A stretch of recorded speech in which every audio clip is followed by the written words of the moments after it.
ఇట్లాంటివి విన్నప్పుడు చాలా బాధపడతారు కదా పాపం. ఏమైందిరా? జబర్దస్త్ నుంచి ఒకటి తీసుకుపోయి మాట్లాడిస్తాడు. బందర్ మోహంది ఊదు మోహం వేసుకొని తాగి తాగి ఎంతసేపు అని కంట్రోల్ చేసుకోగలరు మా హస్బెండ్ అయినా. కంట్రోల్ అవ్వతే ఏమవుతుంది? మళ్ళీ నా జోలికి వస్తున్నారు. మీరు చూసుకోండి చరిత్ర. అటు చూడు.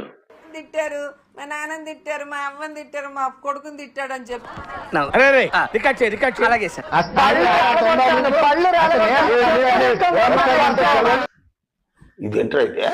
ఈ రోజు వీడికి ఎక్కడి నుంచి ధైర్యం వచ్చింది భానుప్రకాష్ కి?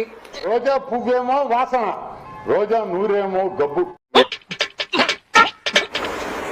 ఇంత ఎమోషనల్ అయ్యి ఎలా తట్టుకొని నిలబడగలిగారండి? ఒకసారి తలుచుకుంటూ చచ్చిపోవాలనిపిస్తుంది సార్. ఈ బతుకు వెతుకు దేవుడా, ఎంత ఘోరం జరిగిపోయిందిరా. సో నువ్వు ఏడిపించిన ప్రతి ఒక్కరి ఏడుపు ఈ రోజు నీకు తగిలింది. నన్ను బాధ పెట్టిన ప్రతి ఒక్కరు కూడా వాళ్ళ జీవితంలో చావు దెబ్బ తిన్నారు. బాబు, విధి ఎవరిని విడిచిపెట్టదు, అందరి సరదా తీర్చేస్తుంది.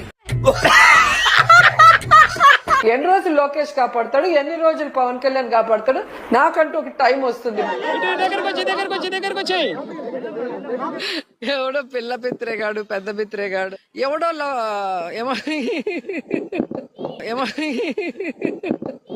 భగవంతుడు నాకు సపోర్ట్ చేస్తాడు. భగవంతుడా, అందరి ఉసురు తగిలి ఈ రోజు నువ్వు ఇలా అయిపోయావు. ఖచ్చితంగా ఈసారి వాళ్ళకి మొత్తం 0 అయిపోతారు. ఆయనకి శూన్యం. ఏదో నీ భార్యను అనేశారు, చాలా బాధపడిపోతున్నావే, నువ్వు ఏడ్చే పరిస్థితి వచ్చింది. కట్ చేస్తే ఒక్క గంట కూడా, ఒక్క నిమిషం కూడా నన్ను టార్చర్ నేను భరించలేను. అందుకే అంటారు, మనం ఏం చేస్తే అది తిరిగి మనకు వస్తుందని. సన్నీ లియోను వేదాలు మళ్ళించినట్టుంది. ఆ ఫోటోలు చూస్తే ఆ రోజు అంత ఘోరంగా ఉండేది. ఊరుకోవే, ఊరుకో, నేనున్నాను కదా, నేనేదో సాల్వ్ చేస్తాను. దొంగ ఏడుపులు ఏడ్చే నిన్ను ఎవరు జాలితో కూడా చూడరని తెలుసుకో. ఖచ్చితంగా వాళ్ళందరికీ నేను దీనికి 10 ఇస్తాను. ఆ రోజు మొక్క జరుగుద్ది, రోజు వస్తుంది ఖచ్చితంగా. మొక్క జరుగుద్ది.